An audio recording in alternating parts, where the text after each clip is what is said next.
The detention center on Station Omega 7 had seen many things over the centuries. Pirates, smugglers, rebels, even the occasional war criminal from the Outer Rim conflicts. But nothing quite like the small human female sitting calmly in cell block 7. Commander Zektar of the Hegemony Fleet adjusted his ceremonial armor as he walked down the corridor. His massive form cast shadows that danced across the polished metal walls.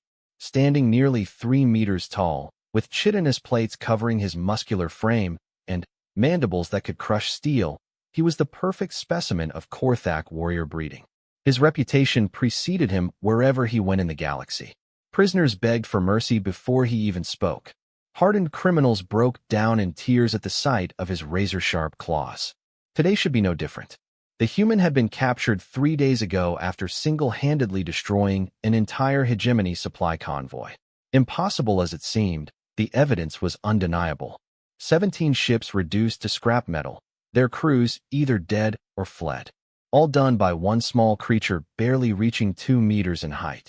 The other species in the galactic community whispered about humans in hushed tones. They were a recent addition to the cosmic stage, having only achieved faster-than-light travel 50 years ago. Most established civilizations dismissed them as primitive newcomers, barely worth notice. The Hegemony had made the same mistake. Zektar paused outside the cell door, reviewing the prisoner's file on his wrist display. Dr. Elena Vasquez, age 34, former military engineer turned freelance problem solver. The photograph showed an unremarkable face with dark hair and brown eyes. Nothing about her appearance suggested the monster hiding beneath. The guard, a nervous Villani with purple-scaled skin, practically trembled as he approached. "Commander, the prisoner has been completely silent since arrival. She hasn't touched her food or spoken to anyone. The medical scanners show she's awake, but she just sits there staring at the wall. Has she shown any signs of aggression? Attempted escape?" Zektar's voice rumbled like distant thunder. "No, sir. She's been perfectly still. It's actually quite disturbing. Most prisoners at least pace or show some emotional response. This one is like a statue." Zektar nodded and gestured for the guard to open the cell. The heavy door slid aside with a pneumatic hiss, revealing the small chamber beyond. Standard detention accommodations, a simple cot, basic sanitation facilities, and a small table with an untouched meal tray. The human sat on the edge of the cot with her back straight and hands folded in her lap. She wore the standard prisoner's gray jumpsuit, and her dark hair was pulled back in a simple ponytail. Nothing threatening about her posture or appearance. Yet something about her absolute stillness made the guard step back involuntarily. "Dr. Elena Vasquez," Zektar announced as he filled the doorway. His massive frame blocked most of the light from the corridor. "I am Commander Zektar of the Hegemony 3rd Fleet. You stand accused of acts of terrorism against civilian shipping and the murder of 237 beings." The human didn't move, didn't even acknowledge he had spoken. Zektar stepped into the cell, his claws clicking against the metal floor. The sound echoed off the walls like gunshots. "I have interrogated thousands of prisoners in my career. Pirates, assassins, soldiers, rebels. They all break eventually. Some beg immediately, others take time, but they all break." Still no response. The human continued staring at the far wall as if he didn't exist. "Your species is new to this galaxy," he continued, letting his voice drop to a menacing growl. "Perhaps you don't understand the situation you're in. The Hegemony does not tolerate attacks on our vessels. The penalty for your crimes is death, preceded by whatever suffering I deem necessary to extract information about your allies and operations." Finally, the human moved. Slowly, deliberately, she turned her head to look at him. Zektar had faced down charging battle beasts on the gladiator worlds. He had stared into the abyss of space during hull breaches and laughed at death itself. He had executed prisoners with his bare claws and felt nothing but satisfaction at a job well done. But when Dr. Elena Vasquez looked at him, really looked at him, something cold settled in his chest. Her eyes were brown, as the file had indicated. Normal human eyes with nothing obviously unusual about them. No cybernetic enhancements, no genetic modifications, no special technology. Just brown eyes in an unremarkable face. Yet in those eyes, Sektar saw something that made his combat instincts scream warnings. Not fear, not anger, not even defiance. Something far worse. Calculation. She was looking at him the way a scientist might examine an interesting specimen. Her gaze moved from his mandibles to his armor plating, cataloging weak points and structural vulnerabilities. She noted the spacing of his leg joints, the flexibility of his neck, the reach of his arms. All done with the same clinical detachment he might use to examine a broken machine. "You're wondering how I did it," she said finally. Her voice was soft, almost conversational. No trace of fear or submission. Sektar felt his mandibles twitch involuntarily. Something about her tone suggested she wasn't intimidated by his presence. Quite the opposite, in fact. 17 ships, she continued, still studying him with that unnerving intensity. Full crews, military escorts, the works. And one human in a modified cargo hauler took them all down without sustaining significant damage. She stood up slowly, her movements precise and economical. Even rising to her full height, she barely came up to the middle of his chest. Yet somehow the size difference seemed irrelevant. "The answer is simple," she said, taking a single step closer. "I understand something your people don't." "And what is that?" Sektar found himself asking, though part of his mind screamed that he should simply kill her now and be done with it. Dr. Vasquez smiled. It wasn't a pleasant expression. There was no warmth in it, no humor, nothing remotely human. It was the smile of a predator that had spotted prey. "Violence isn't about size or strength or even technology," she said quietly. "It's about understanding systems and finding the most efficient way to make them stop working." The temperature in the room seemed to drop several degrees.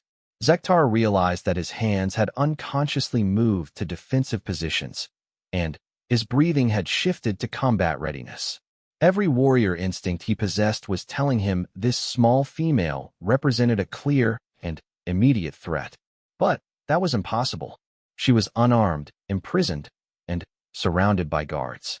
Even if she somehow overpowered him, there was nowhere to run. Yet his body continued to react as if he were facing a dangerous enemy rather than interrogating a helpless prisoner. "Your ships," she continued conversationally, "were impressive. Good armor, excellent firepower, experienced crews. But you made one critical mistake." "Which was?" The question slipped out before he could stop himself. Her smile widened slightly. "You assumed that because humans are new to space, we don't understand war." The words hung in the air between them like a physical presence. Sektar found himself taking an involuntary step backward, his massive frame suddenly feeling inadequate for the first time in his life. Dr. Elena Vasquez had not moved from her position near the cot. She had not raised her voice or made any threatening gestures. She had simply looked at him and spoken a few quiet words. And yet Commander Sektar, veteran of 100 battles and terror of the galactic underworld, felt something he had not experienced in decades. Fear. Commander Sektar stood frozen in the doorway of the detention cell, his massive form trembling slightly. The human female continued to watch him with those calculating brown eyes, as if she were solving a complex equation in her head.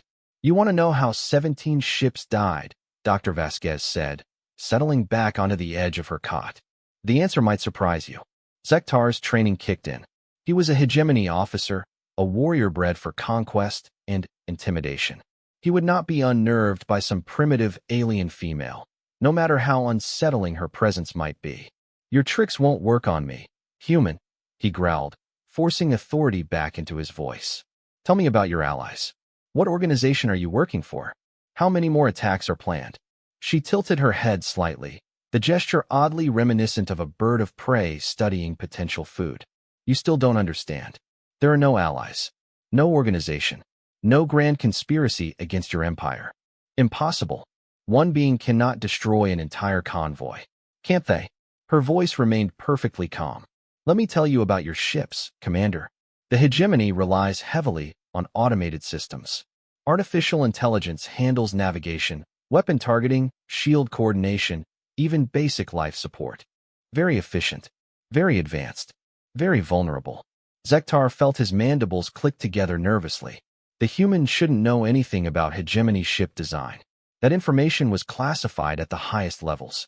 Dr. Vasquez stood again, this time moving to the small table where her untouched meal waited. She picked up a piece of bread and broke it methodically into smaller pieces as she spoke. Your first mistake was assuming that because humans are new to space travel, we're primitive. The truth is quite different. We've been perfecting the art of warfare for thousands of years while most species in this galaxy were still discovering fire. She arranged the breadcrumbs on the table in a pattern that Zektar suddenly recognized. It was a tactical formation, showing the positions of the destroyed convoy ships. Your people have been spacefaring for millennia, she continued. You've grown comfortable with established patterns. Your military doctrine assumes that conflicts will follow certain rules, certain limitations.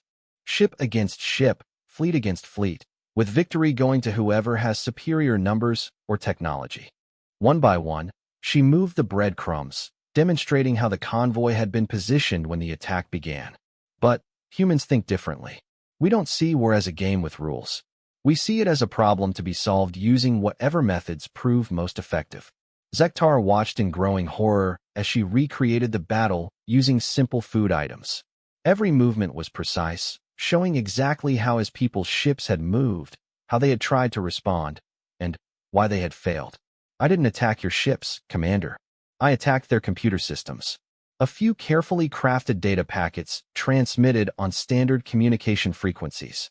Your own artificial intelligence did the rest. That's impossible, Zektar protested, though his voice lacked conviction. Hegemony systems are protected by the most advanced security protocols in the galaxy. Dr. Vasquez smiled that cold, predatory smile again. Advanced by whose standards? You've been fighting the same enemies for centuries, developing defenses against known threats. But humans approach problems from entirely different angles. She swept the breadcrumbs aside and looked directly at him again. The intensity of her gaze made his chitin plates itch. Your security systems are designed to prevent unauthorized access by known alien technologies. They're very good at stopping Korthak hackers or Volani infiltrators or any of the other established galactic species. But they were never tested against human methods. Zektar felt something cold spreading through his digestive organs. What did you do? I made your ships think they were under attack by their own fleet. Simple really, once you understand how their identification systems work. A few modified transponder signals, some carefully timed data corruption, and suddenly, every ship in the convoy believed the others were hostile vessels. The full horror of what she was describing began to sink in. You made them destroy each other. Efficient, isn't it? No need for superior firepower or advanced weapons. Just a thorough understanding of the target system and the willingness to exploit its weaknesses. Dr. Vasquez moved closer to him again, her small form somehow more threatening than any weapon he had ever faced. Your people rule through intimidation, Commander. You've built an empire based on the assumption that bigger, stronger, more heavily armed always wins. But you've never faced an enemy that doesn't play by those rules. Zektar's combat training screamed at him to strike, to eliminate this threat before it could do more damage. But something deeper, some instinct for survival that predated his military conditioning, held him back. You see, humans understand something fundamental about violence that your people have forgotten, she continued conversationally. It's not about who has the biggest weapons or the strongest armor. It's about who's willing to do what the other side considers unthinkable. She gestured around the detention cell with casual indifference. Take this situation, for example. You brought me here to intimidate me into giving up information. Standard interrogation procedure, I'm sure. Threaten the prisoner with pain and death until they break. Her brown eyes never left his as she spoke. But you're operating under the assumption that I value my own life more than my objectives. That's a very reasonable assumption for most species. Self-preservation is a powerful motivator. Zektar realized his breathing had become shallow and rapid.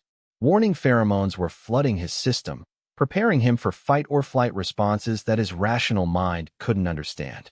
The problem is, Dr. Vasquez said quietly, you don't really understand what my objectives are. She moved to the cell door, standing just close enough that he could smell the strange alien scent of her, something sharp and clean that reminded him unpleasantly of medical facilities. You assume I'm some kind of rebel or terrorist working against your empire. You're looking for information about plans and allies that don't exist. But what if I told you that this whole situation, my capture, this conversation we're having right now, is exactly what I wanted to happen? The words hit Zektar like physical blows. His mandibles clicked together rapidly, a sign of extreme distress among his people. What are you talking about? Dr. Vasquez's smile widened, revealing perfect white teeth that somehow looked far too sharp. I'm talking about the fact that in approximately 6 hours, every major military installation in this sector is going to experience simultaneous system failures. Communication networks will crash, defensive platforms will shut down, and your fleet coordination will collapse entirely. Zektar's eyes widened in horror. How? The same way I destroyed your convoy, Commander. While you've been focused on interrogating me, my real weapon has been spreading through your networks like a virus. Every time one of your ships or stations tried to analyze the wreckage from the convoy attack, they downloaded a little present I left behind. She moved past him toward the corridor, and, amazingly, Zektar found himself stepping aside to let her pass. The beauty of it is that your own security protocols are helping it spread. The more thoroughly your systems analyze the data, the deeper the infection goes. By now, it's probably reached your central command networks. Zektar lunged for the communication panel beside the cell door, his claws scraping against the metal as he activated emergency channels. Central Command, this is Commander Zektar. Initiate immediate network quarantine protocols. We have a critical security breach. Static answered him. Nothing but white noise across every frequency. Dr. Elena Vasquez stood in the corridor outside her cell, no longer a prisoner, but somehow having transformed into something far more dangerous. When she looked at him now, Zektar finally understood what he was seeing in her eyes. It wasn't calculation or coldness or even predatory satisfaction. It was pity. She pitied him the way a human might pity a dangerous animal that had to be put down for the safety of others. There was no malice in her expression, no anger or hatred. Just the calm determination of someone doing an unpleasant but necessary job. Your empire has ruled through fear for too long, Commander, she said as alarms began wailing throughout the station. It's time someone taught you what real fear looks like. Emergency lights bathed the detention center in pulsing red shadows as Dr. Elena Vasquez walked calmly down the corridor.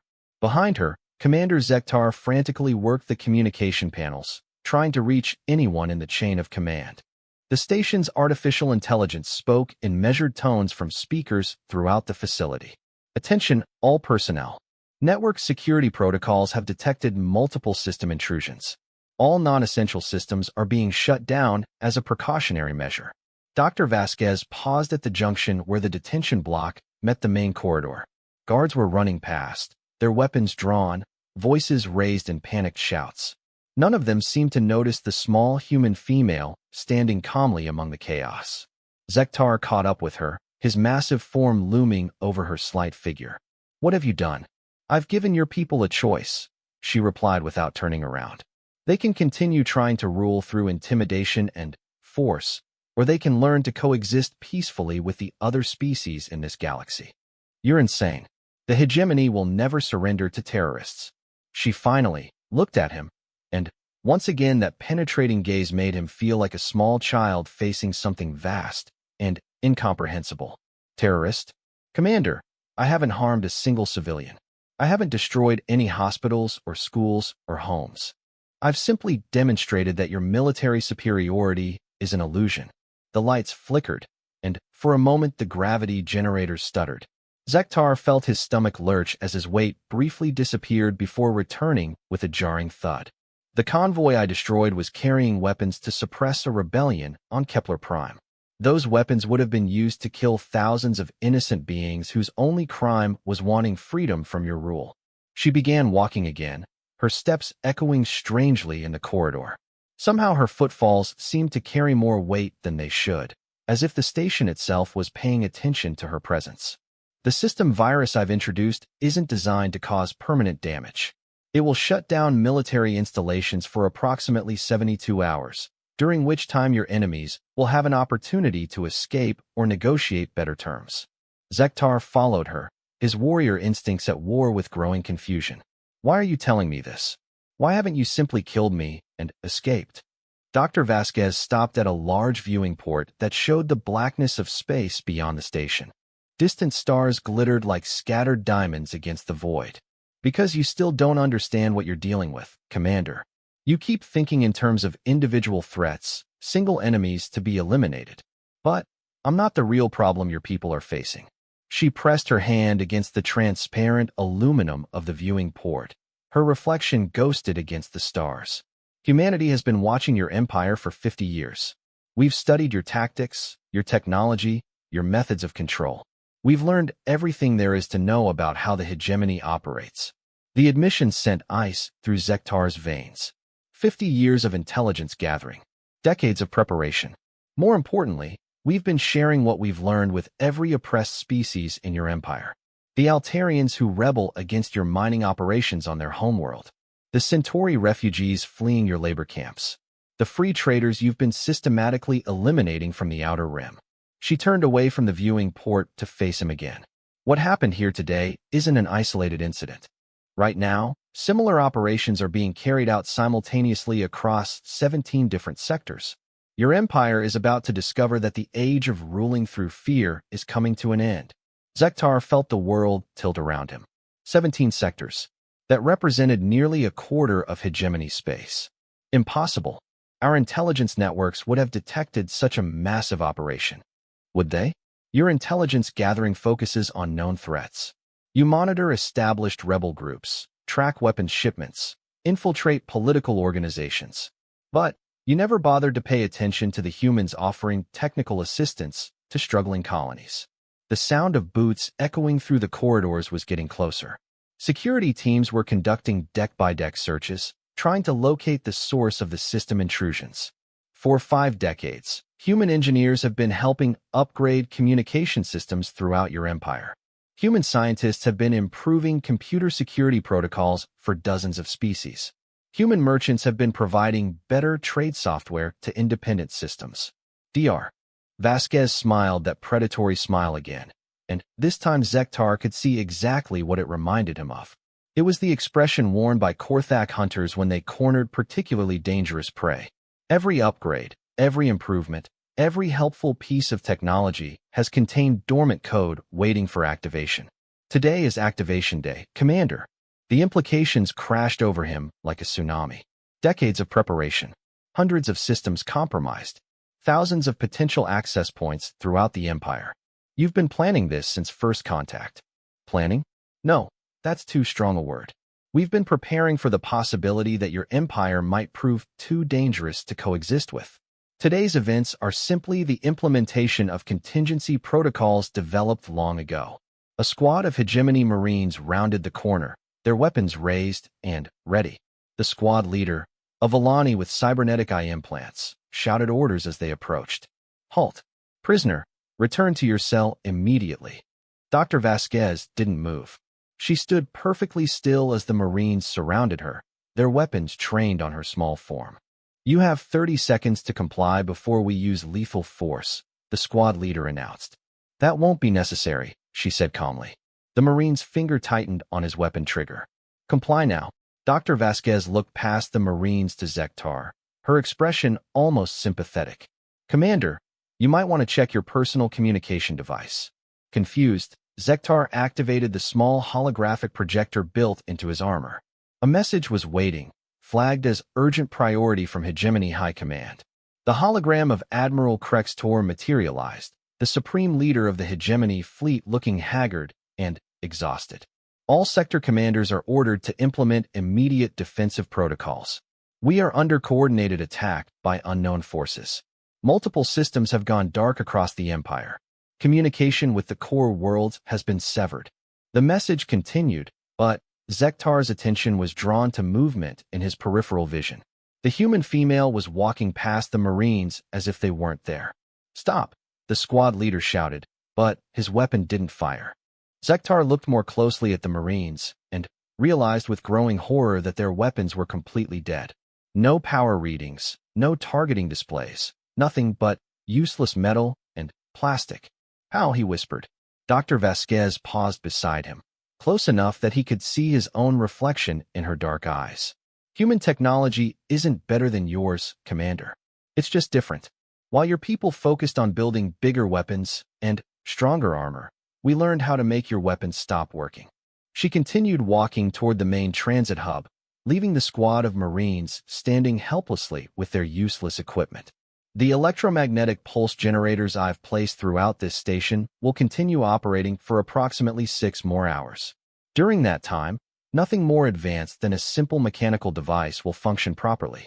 Zektar ran after her, his heavy footfalls echoing through the corridors. What do you want? Surrender? Tribute? What are your terms? She stopped at the entrance to the transit hub, where a small human spacecraft was docked. Somehow it had bypassed all the station's security systems and attached itself to an emergency airlock. Our terms are simple, Commander. Stop expanding. Stop conquering. Stop ruling through fear and intimidation. Learn to coexist with the other species in this galaxy as equals rather than subjects. The airlock cycled open, revealing the interior of her ship. It was smaller than most hegemony shuttles, but something about its design suggested capabilities far beyond its appearance. And if we refuse? Zektar asked, though he suspected he already knew the answer. Dr. Elena Vasquez stepped through the airlock, then turned back to face him one final time. Then, we'll keep teaching you the same lesson until you understand it. The airlock sealed behind her, and moments later her ship detached from the station with mechanical precision. Zektar watched through the viewing port as it disappeared into the stellar background, leaving no trace of its passage. Around him, the station continued its emergency shutdown procedures. His Marines stood helplessly in the corridor, their weapons as useless as clubs. His communication systems remained dead, cut off from the chain of command. For the first time in his military career, Commander Zektar of the Hegemony Fleet felt utterly and completely defeated. And the worst part was that he was beginning to suspect this was only the beginning. 3 weeks after the incident at Station Omega 7, Commander Zektar stood before the Emergency Council of the Hegemony High Command.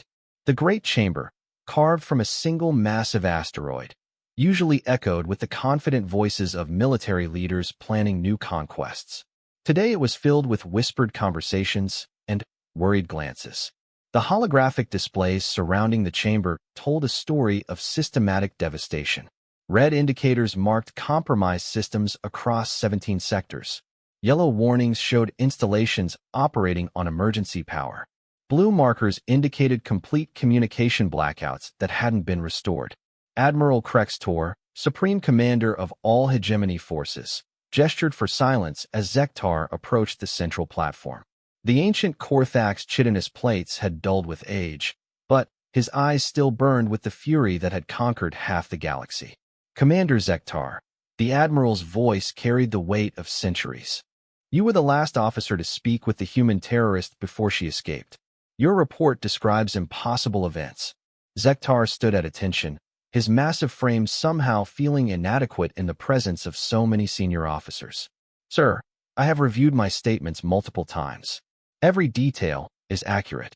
You claim a single human female disabled an entire military station using electromagnetic pulse devices that our sensors never detected. You state that she possessed detailed knowledge of classified ship designs and security protocols. Most disturbing of all, you report that she demonstrated no fear when confronted with immediate death. The Admiral's mandibles clicked together in a pattern that indicated deep skepticism. Furthermore, your account suggests this individual was part of a coordinated operation spanning decades. Yet our intelligence services detected no trace of such planning. Murmurs rippled through the assembled officers. Zektar could sense their doubt, their reluctance to believe that their mighty empire could be threatened by such a seemingly insignificant enemy. Sir, with respect, the evidence supports my report. 17 sectors experienced simultaneous system failures. Our analysis teams have confirmed that the virus affecting our networks originated from modified human technology. High Commander Velterra, leader of the Intelligence Division, stepped forward. Her Altarian physiology gave her an advantage in data processing that made her invaluable for strategic planning. Commander Zektar's report raises troubling questions about our assumptions regarding human capabilities. Our initial contact assessments classified them as a minor species with limited technological development. She activated a holographic display showing comparative technology assessments from 50 years of human observation. Review of archived data suggests we may have fundamentally misunderstood the nature of human advancement. While their individual technologies appear primitive compared to ours, their integration and application methods follow patterns we've never encountered. Admiral Krextor's eyes narrowed dangerously. Are you suggesting our intelligence services have been incompetent for 5 decades? Sir, I'm suggesting we've been measuring human capabilities using hegemony standards. But humans don't appear to develop technology the same way we do. The display shifted to show comparative analysis charts, where we focus on individual system improvement, better weapons, stronger armor, faster engines. Humans seem to emphasize interconnection and adaptability. Their ships aren't particularly powerful, but they can interface with almost any other technology they encounter. Zektar felt a chill as he remembered Dr. Vasquez's words about understanding systems and finding ways to make them stop working. This explains how they were able to compromise our networks so effectively, he said. They weren't trying to overpower our security systems. They were learning to speak our machines' language and convincing them to misbehave. Fleet Commander Kexnal, a veteran of the Centauri campaigns, slammed his armored fist against the table. Enough speculation. The solution is obvious. We locate the human homeworld and reduce it to cosmic dust. Problem solved. Uncomfortable silence filled the chamber. Finally, High Commander Velterra cleared her throat. Sir, we've been trying to locate Earth for 3 weeks. Our best long-range scouts report that the coordinate data in our first contact files leads to empty space. No planet, no star system, no trace that anything was ever there. The implications of that statement settled over the assembly like a heavy blanket. Impossible, Admiral Krextor growled. Planets don't simply disappear. No, sir, they don't. But the coordinate data could have been falsified from the beginning. If humans were planning for eventual conflict from first contact, providing false location information would be a logical precaution. Zektar's mind raced as pieces of a larger puzzle began falling into place. Sir, request permission to share additional observations. The Admiral nodded curtly. During my conversation with the human prisoner, she made several references to decades of preparation and intelligence gathering. She claimed human agents had been working throughout our empire for 50 years, posing as technical consultants and traders. He activated his personal data storage and projected the conversation logs onto the main display. If that's accurate, then we're not dealing with a single terrorist or even a small rebel group. We're facing an organized intelligence operation that has been studying us since first contact. Fleet Commander Kexnal stood abruptly. Then, we mobilize the entire fleet. Scour every system until we find them. Destroy every human ship, every human settlement, every trace of their existence. With what ships, Commander? The quiet voice belonged to technical specialist Darrow Van, whose cybernetic enhancements allowed him to interface directly with the strategic databases. The chamber fell silent as all eyes turned to the unassuming Villani officer. Current fleet status shows 63% of our vessels operating on emergency power only. Primary weapons systems are offline across all affected sectors. Communication between fleet elements remains severely compromised. The holographic displays updated to show the true extent of the damage. Ship after ship appeared with critical system failures, reduced capabilities, or complete communication blackout. Furthermore, Darrow Van continued, our attempts to purge the virus from infected systems have been unsuccessful. Every time we believe we've eliminated the intrusion, new variants appear that are adapted to our countermeasures. Admiral Krextor's chitinous plates darkened to deep purple, a sign of extreme agitation among his species. How long until full restoration? Unknown, sir. The virus appears to be learning from our repair efforts and adapting accordingly. Some of our technicians believe it may be impossible to completely eliminate without rebuilding our entire network infrastructure from scratch. The word impossible echoed through the chamber like a death knell.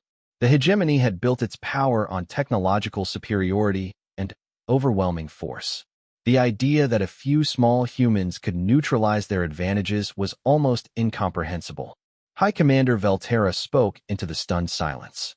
Sir, I believe we need to consider the possibility that we are facing an enemy unlike any we've previously encountered. She called up historical data from the hegemony's greatest military victories. Every species we've conquered has followed predictable patterns. They build bigger weapons to match our firepower. They form alliances to match our numbers. They develop new technologies to counter our advantages. We defeat them by staying ahead in the technological arms race. The display shifted to show battle analyses from recent conflicts. But humans aren't trying to match our capabilities. They're attacking the foundations that our capabilities depend on. Instead of building better weapons, they're making our weapons stop working. Instead of matching our numbers, they're turning our numbers against us. Zektar found himself nodding as her analysis confirmed his growing suspicions. The human I encountered didn't see me as an enemy to defeat. She saw me as a problem to solve. There's a fundamental difference in how they approach conflict. Admiral Krextor was silent for long moments, his ancient mind processing implications that challenged everything he thought he knew about warfare. What are you recommending, High Commander? Sir, I believe we need to seriously consider the possibility that continuing hostilities with humanity may result in the complete collapse of our empire. Gasps and angry mutters filled the chamber. Several officers stood to voice their outrage, but the Admiral gestured sharply for silence. Explain your reasoning. If humans have indeed been preparing for this conflict for 50 years, then what we've seen so far is likely just the beginning. They've demonstrated the ability to neutralize our technological advantages. They've shown strategic planning capabilities that exceed our own. Most importantly, they've proven they can coordinate operations across our entire empire without our intelligence services detecting the threat. She paused, allowing the full weight of her words to sink in.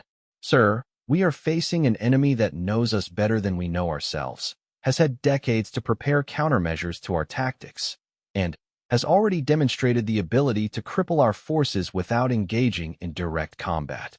The chamber fell completely silent except for the soft hum of life support systems. Furthermore, Velterra continued, their stated objective isn't our destruction. According to Commander Zektar's report, they simply want us to stop expanding and learn to coexist peacefully. Admiral Krextor's eyes blazed with ancient fury. The hegemony does not negotiate with terrorists. Sir, with respect, these may not be terrorists. Based on the evidence, we may be dealing with a species that views war as a management problem rather than an emotional conflict. Zektar felt the pieces clicking together in his mind. Dr. Vasquez had never shown anger or hatred. She had simply been solving a problem in the most efficient way possible. Sir, he said quietly, I request permission to attempt contact with human representatives. Every eye in the chamber turned to stare at him in shock. You want to surrender? Fleet Commander Kexnal's voice dripped with disgust. No, sir.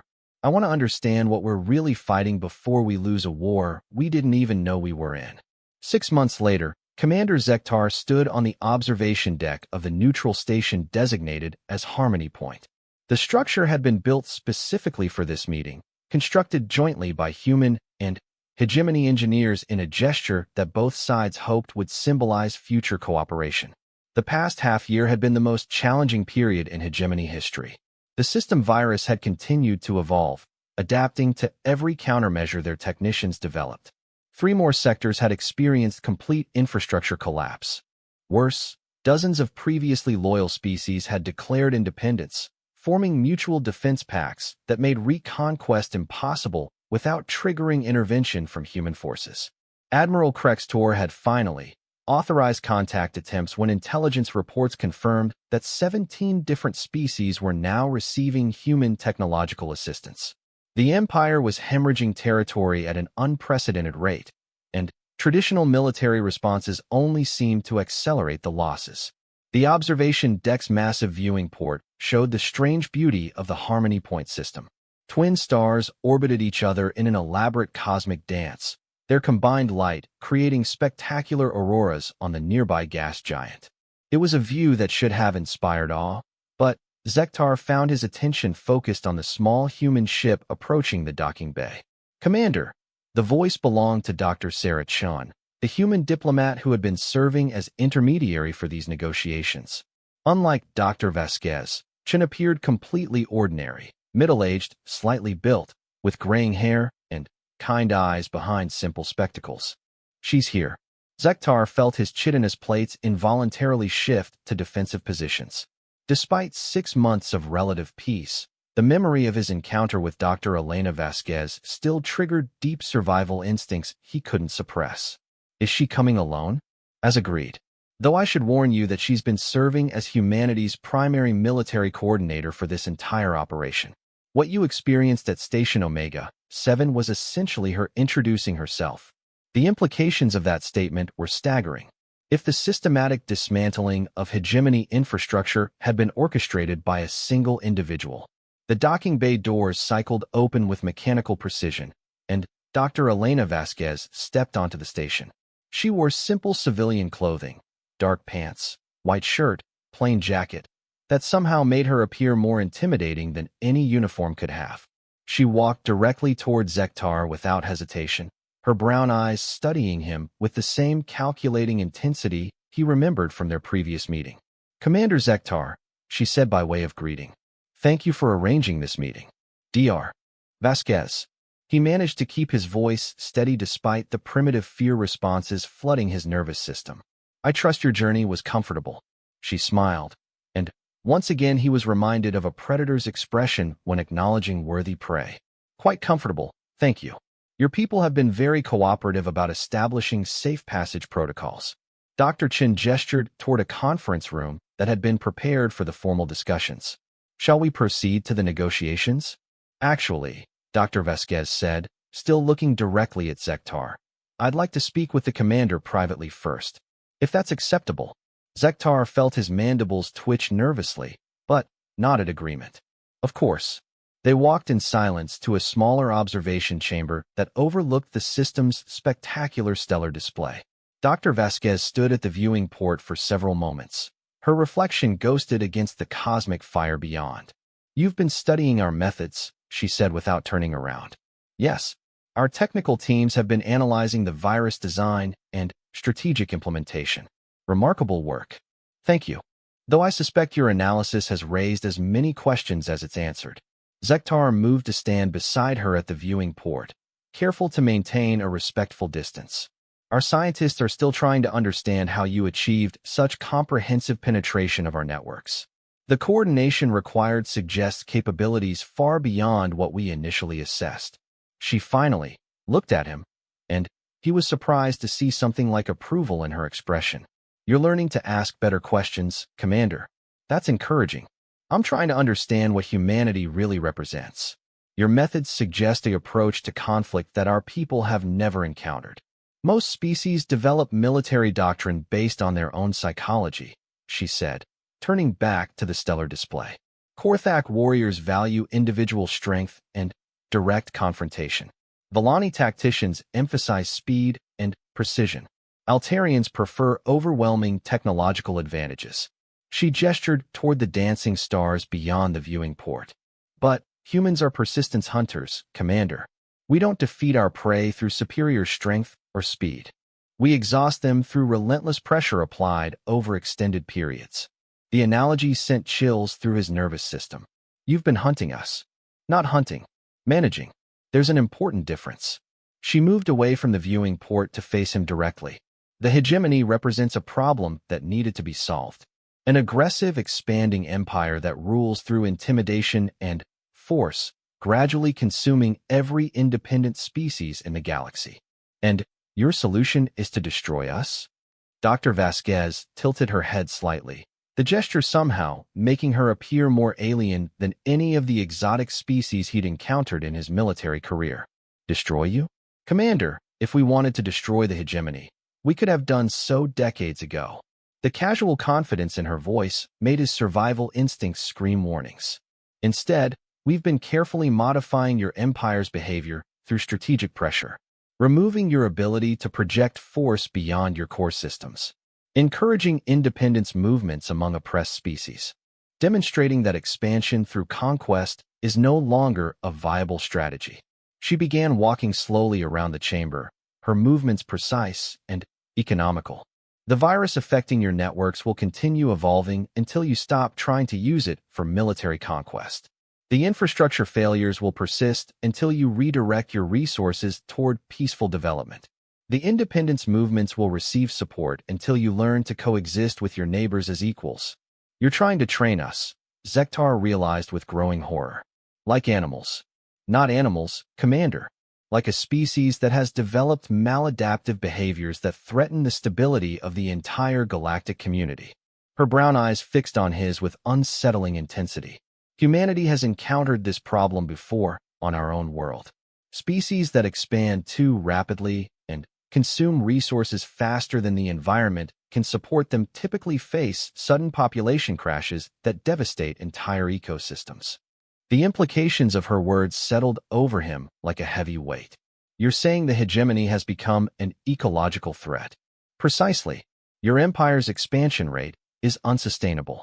Eventually, you would have consumed so many resources and displaced so many species that the resulting conflicts would have destabilized this entire galactic region. She stopped walking and faced him directly. So we intervened, not to destroy you, but to modify your behavior patterns before you triggered a catastrophic collapse. Zektar felt his worldview shifting fundamentally. For his entire life, he had seen the hegemony as the pinnacle of galactic civilization. The idea that they were actually a destructive force requiring management was almost incomprehensible. What you're describing sounds like species-level psychological manipulation. Is that what concerns you? The method or the objective? The question caught him off guard. He had been prepared to argue about human tactics, but she was asking him to consider whether the hegemony's behavior actually needed to be changed. Our intelligence services estimate that at your current expansion rate, the hegemony would have absorbed or destroyed every independent species in this galactic arm within 2 centuries, she continued. Is that the future you want? Zektar found himself thinking about the conquered worlds he'd visited during his military career. Planets stripped of resources to fuel further expansion. Species reduced to slave labor or eliminated entirely when they resisted integration. Entire cultures erased to make room for hegemony settlements. I never considered the long-term consequences, he admitted quietly. Most individuals within expanding empires don't. That's why external intervention becomes necessary. She moved back to the viewing port, her reflection merging with the stellar fire beyond. The formal negotiations will focus on specific territorial and technological agreements. But I wanted you to understand the larger context first, which is, Dr. Vasquez turned back to him with that predatory smile he was beginning to recognize as her default expression when discussing strategic matters. Humanity isn't interested in defeating the hegemony, Commander. We're interested in helping you evolve. And if we refuse? Her smile widened slightly, revealing perfect teeth that somehow looked far too sharp. Then, we'll continue applying pressure until evolution becomes your only viable option. Persistence hunting, remember? We don't need to be stronger or faster. We just need to be more patient than you are stubborn. The stellar display reflected in her eyes as she spoke, making them seem to burn with cosmic fire. The choice is yours, Commander. You can adapt to a galaxy where cooperation and mutual respect are the primary currencies, or you can continue fighting a war you cannot win against an enemy that understands you better than you understand yourselves. Zektar stared at the small human female who had single-handedly orchestrated the systematic dismantling of the galaxy's most powerful empire. In her presence, he finally understood what real intimidation felt like. It wasn't about size or strength or overwhelming firepower. It was about facing an intelligence vast and patient and utterly alien, an enemy that could see patterns and possibilities that his people couldn't even imagine. Dr. Elena Vasquez had looked at the hegemony and seen not a mighty empire to be feared or conquered, but simply another problem to be solved with characteristic human efficiency. And somehow, that was more terrifying than any weapon of war. Shall we proceed to the formal negotiations? She asked pleasantly, as if they had been discussing the weather rather than the fundamental restructuring of galactic civilization. Zektar nodded slowly, knowing that whatever emerged from this meeting would mark the beginning of a very different future for both their species. The age of expansion through conquest was ending. The age of enforced cooperation had begun, and humanity, patient and persistent and utterly relentless, would be watching to ensure the lesson was learned.